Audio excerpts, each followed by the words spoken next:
Hello friend, જય Shri Krishna. Geeta's cooking કોર્નરમાં તમારું સ્વાગત છે. તો ચાલો આજે આપણે ગોળ કે ખાંડના ઉપયોગ વગર સિંગ તલની ચીકી બનાવીશું. તો આ ચીકી ઉંમરવાળા કે દાંત વગરના લોકો પણ ખાઈ શકાય તેવી સિંગ તલની ચીકી બનાવીશું.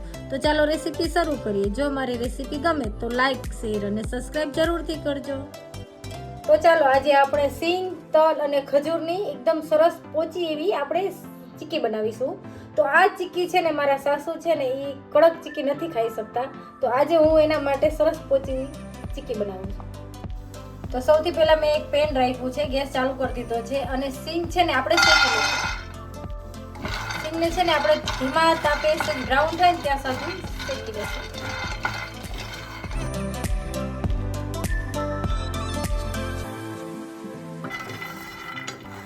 તો આપણા સિંગદાણા છે ને એકદમ સરસ જે બ્રાઉન થઈ ગયા છે અને ફોતરા પણ ઉખડે એવું થઈ ગયું છે સરસ.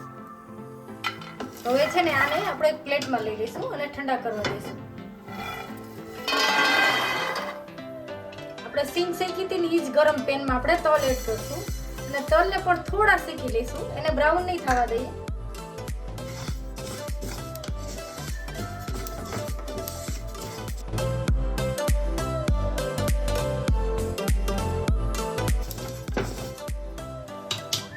તો આપણા તલ પણ સરસ શેકાઈ ગયા છે, તો એને આપણે એક પ્લેટમાં લઈ લઈશું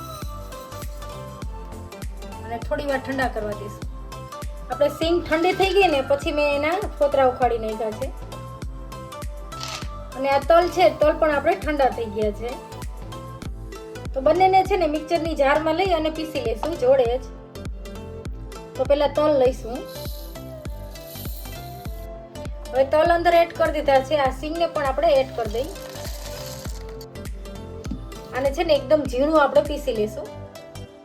આપણે સિંગ અને તલનો એકદમ સરસ જેટલો થાય ને એટલો ઝીણો પાવડર કરી નાખ્યો છે. આ સિંગ તલનો પાવડર છે ને એને આપણે એક બાઉલમાં લઈ લઈશું.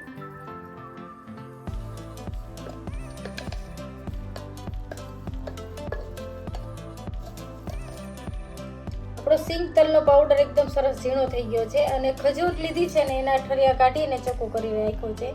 તો હવે આપણે છે ને ચીકી બનાવીશું. તો ચીકી બનાવવા માટે પહેલાં છે ને આ બે હટાવી અને આ ચોપિંગ બોર્ડ છે એની ઉપર જ હું તેલથી ગ્રીસ કરી દઈશ. તો આપણે થોડું તેલ સ્પ્રેડ કરશું ઉપર અને આની ઉપર આપણે ચીકી વણી લેશું. ચીકી બનાવતા પહેલાં આ તો થોડી તૈયારી કરી લેવી પડે આપણે. તો મેં છે ને પેન રાખ્યું છે ગરમ કરવા માટે, એમાં આપણે 1 જ ચમચી ઘી એડ કરશું. ઘી થોડું મેલ્ટ થાય ને એટલે આપણે ખજૂર એડ કરી દઈએ. તો આપણો આ જે ખજૂર છે ને એકદમ સોફ્ટ ખજૂર આવે ને એ મેં લીધો છે. પોચો ખજૂર હોય ને તો પછી તરત જ આપણું મેલ્ટ થઈ જાય અને ચીકીમાં પણ બહુ સરસ આસાની રહે આપણે.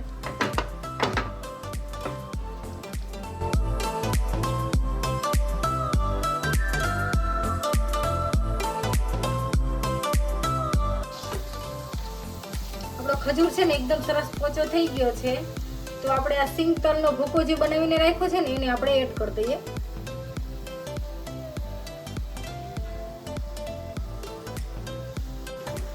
આપણે છે ને ગેસ બંધ કરી દઈશું અને મિક્સ કરી લઈશું.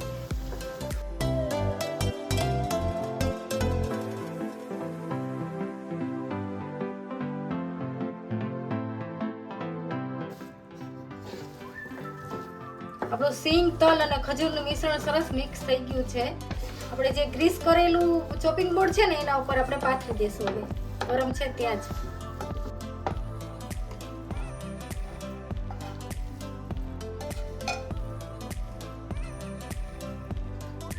હાથ ઉપર છે ને થોડું તેલ લગાવ્યું છે અને આ મિશ્રણને છે ને આપણે થોડી વાર ભેગું કરી લઈશું.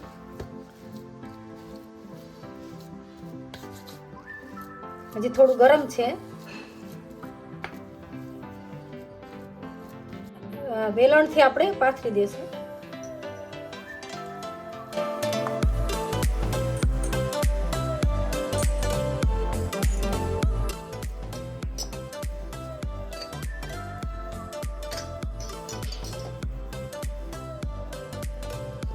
આ મિશ્રણને છે ને વણતા જવાનું અને સરસ હાથથી શેપ આપતા જવાનું, એટલે આપણા છે ને ચીકીના પીસ એકદમ સરસ થાય.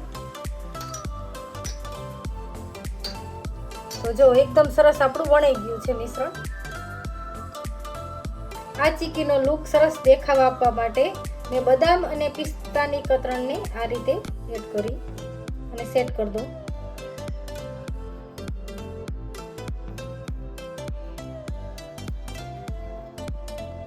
ઉપરથી છે ને આ વેણું મારી દઈએ એટલે ચોટી જાય.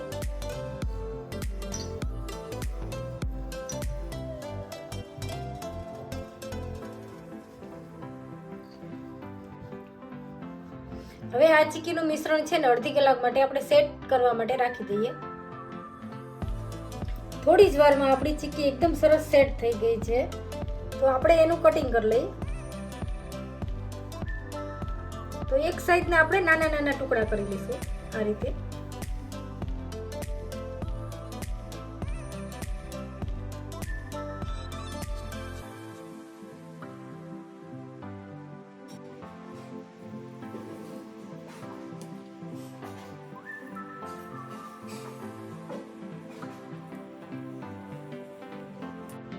હવે છે ને એક પીસ આપણે ખોલીને લઈ લઈએ બારે.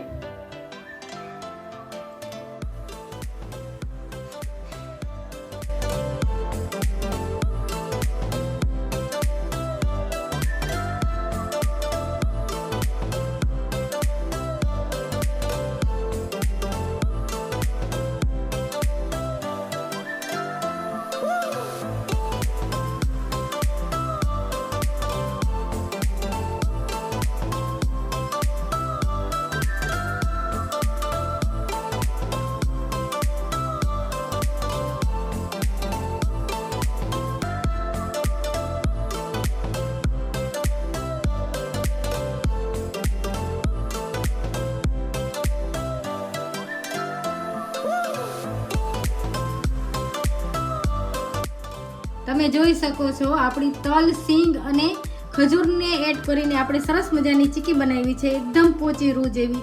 જો મારી આ ચીકીની રેસીપી તમને ગમે તો લાઈક, શેર અને સબસ્ક્રાઈબ જરૂરથી કરજો અને મને કોમેન્ટ કરીને કહેજો કે મારી રેસીપી તમને કેવી લાગી. Thank you.